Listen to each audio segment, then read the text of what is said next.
잠언 21장 말씀, 다양한 영역에서 또한 이제 교훈을 하고 있습니다. 오늘 이제 21장 가운데 또 이렇게 돋보이는 내용은 이제 공의에 관한 사항입니다. 의로우신 하나님, 의로우신 삶, 정의와 공의, 이것에 대해서 이제 말씀을 강조하고 있습니다.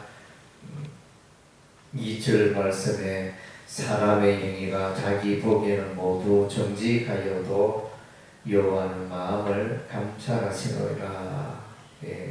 사람 자기가 생각하기는 자기는 죄가 없다, 자기는 의롭다 이렇게 판단할지라도 판단하시는 분은 이제 우리가 판단하는 게 하나님이 판단하시니까, 그래서 의로우신 하나님 앞에 나아가면 우리의 삶이 죄악이 드러나고 우리의 삶의 허물이 드러난다는 것입니다. 그래서 우리의 심령을 가만히 들여다보면 이제 우리의 삶 가운데 의롭지 못하고 불의한 그런 것들을 이제 발견하게 되어집니다.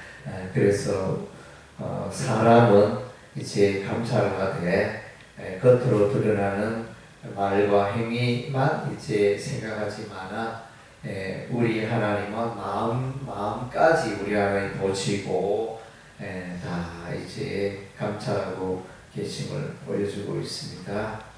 그래서 정직한 삶을 우리 하나님 원하십니다. 3절에 공의와 정의를 행하는 것은 제사 드리는 것보다 여호와께서 기쁘게 여기시느라.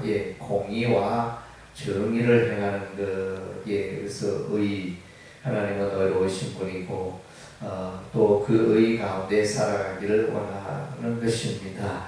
우리가 신약성경 로마서를 읽어보면 이제 로마서의 주제가 의롭게 되는 것입니다. 이 실증이 믿음으로 말미암아 의롭게 된다. 의롭게 되는 것이 무엇이냐? 의롭게 되기 위하여는 이제 율법이 아니라 복음을 붙들어야 한다. 복음을 믿어야 한다. 하나님의 예수 그리스도의 복음에는 하나님의 의가 나타나기 때문에 죄인이 의롭게 되는 것입니다. 그래서 이제 로마서는 어떻게 보면 죄인이 의롭게 되는 그 책을 설명하는 것이 로마서가 되어집니다. 그래서 의로우신 하나님을 만나려면 우리가 의롭게 되어야 합니다. 의롭게 된 우리가 또 의로운 삶을 살아야 하는 것입니다. 그만큼 이제 우리가 성경에 보면 하나님이 소중하게 보시는 것이 있는데 그것이 공의와 정의가 되어집니다. 의의 삶을 살아가는 것을 우리 하나님 귀하게 보시는 것입니다. 6절 말씀에 속이는 말로 재물을 모으는 것은 죽음을 구하는 것이라고 불려다니는 안견이라. 거짓말, 죄를 말하죠. 그래서 이제 죄는 의와 또 반대편에 있으니까 의가 빛이라면 죄는 어둠이니까, 그래서 속이는 말로 재물을 모으는 것은 이제 안개처럼 사라져 버린다는 것입니다. 그래서 4절에도 보면 눈이 높은 것과 마음이 교만한 것과 악인이 형통한 것은 다 죄니라. 이렇게 죄에 대해서 말씀해 주고 있습니다. 죄가 뭐냐? 눈이 높은 것과 마음이 교만한 것과 악인이 다 죄다. 악인이 형통한 것은 죄다. 그래서 죄와 의를 이제 비교하고 있습니다. 그래서 교만하다 이것은 하나님을 떠나고 하나님의 교훈을 무시하고 멸시하고 살아가는 삶을 말하는 것입니다. 그리고 이제 7절 말씀에 악인의 강포는 자기를 소멸하나니 이는 정의를 행하기 싫어함이니라. 그래서 이제 바른 길로 가야 하는, 정의는 바른 삶을 말합니다. 그래서 이제 또 다른 타 교단의 외치는 구호를 보면 바른 진리, 바른 생활 뭐 이런 것들을 이제 바른 신학 이런 것들을 강조하는 것을 보게 되면 바르게 올바름이 참으로 중요하다는 것입니다. 악인에게는 도는 자기를 소멸하고 이는 정의를 행하기 악인에게는 정의가 없다는 것입니다. 정의가 필요하지 않다는 것입니다. 정의를 무시하는 것입니다. 정의는 이제 우리가 인류가 살아오면서 늘 귀하게 여기는 그런 이제 윤리 도덕이 되어집니다. 그래서 이제 우리가 사자성어에 사필 규정이 있지 않습니까? 반드시 정의가 승리한다. 사필 규정이라 이렇게 말하는 데에서 정의를 하나님도 정의를 강조하시고 세상 사람들도 정의를 강조합니다. 그래서 누구더라? 어느 대통령이 잘 기억이 안 나는데 정의 사회의 구현 이러면서 전두환 대통령이 그렇죠. 구호를 외쳤는가 제가 잘 기억이 안 나는데 어느 대통령은 이제 자기가 국정을 시작하면서 정의 사회의 구현이라는 그런 캐치프레이즈를 그랬던 이제 시대가 있었습니다. 그래서 이제 정의가 참으로 중요합니다.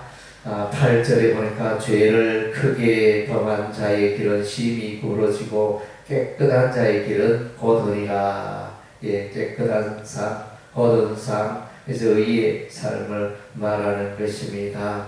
그래서 이제 의는 아주 소중한 가치가 되어집니다. 그래서 오늘날에는 이제 사람들의 살아가는 방식이 정의를 구하고 공의를 구하고 이런 것보다는 이제 어떻게 하면 성공하느냐, 어떻게 하면 남보다 앞서가느냐, 어떻게 하면 많은 부를 누리고 많은 권력을 휘두르느냐 이런 쪽에 관심이 있는 것 같습니다.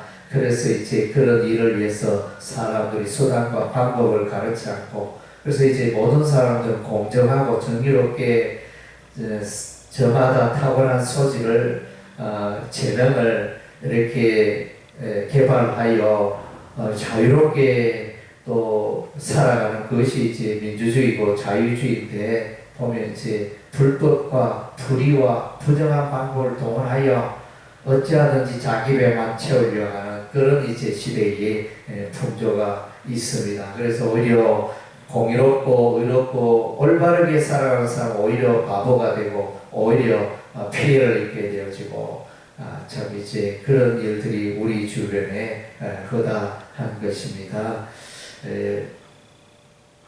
12절을 보니까 의로우신 자는 악인의 집을 감찰하시고 악인을 환란에 던지시느니라. 의로우신 자 악인의 집을 의로우신 하나님이겠죠. 하나님은 이제 악인을 또 이제 감찰하시고 악인을 이제 재앙으로 환란으로 몰아가신다. 우리 하나님의 이제 공의로운 삶을 살기로 죄악 가운데 살아가는 것을 싫어하시고 미워하시는 것입니다. 15절에 보니까 정의를 행하는 것이 의인에게는 즐거움이요 죄인에게는 대망이니라. 정의를 행하고 의롭게 살아가는 것이 이제 즐거움이 기쁨이 되어야 하는 것입니다. 이런 기쁨들이 우리의 삶 가운데 가져가야 할 것입니다.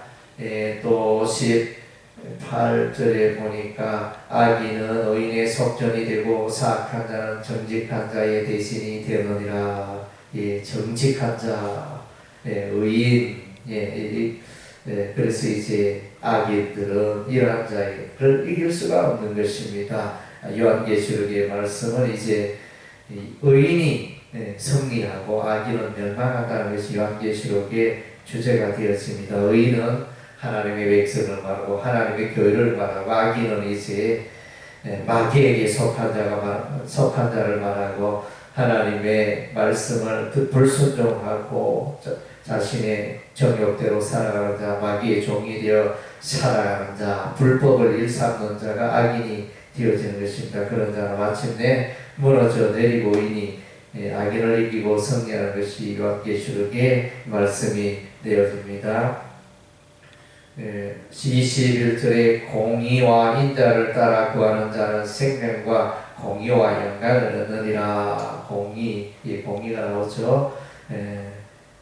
공의를 구하는 자, 또 공의를 얻는다. 공의가 공의를 얻는 것을 보게 되어집니다. 공의로운 삶. 그래서 살아갈 때 우리가 공의로운 생활을 하게 되어지고, 또 공의로운 하나님 앞에 또 우리가 떳떳하게 살 수 있는 것입니다. 그래서 26절에 보니까 어떤 자는 종일토록 탐하기만 하나 의인은 아끼지 아니고 베푸느니라. 의인의 용어가 나옵니다. 의인은 베푸는 자인 것입니다. 악인은 자기밖에 모르고 자기를 위하여 재물을 쌓는 자가 악인이라 할 수 있겠습니다. 29절에 보니까 악인은 자기의 얼굴을 붉게 하나 정직한 자는 자기 행위를 삼가하느니라. 정직한 자는 이제 자기의 생각대로 자기의 욕심대로 인생을 살지 않고 자신의 행위를 절제하고 삼가서 그래서 정의롭게 올바르게 인생을 살고자 노력하고 있는 것입니다. 이처럼 이제 잠언서 21장 말씀은 이제 정의, 공의라는 그 주제와 단어를 강조하고 있습니다. 그래서 이제 이것을 또 부인하기 위하여 의인과 죄인을 대조시키고 죄악의 삶을 또 말하며 정의와 공의가 또 보석같이 빛나는 그런 말씀이 잠언 21장이라 하겠습니다. 기도하겠습니다.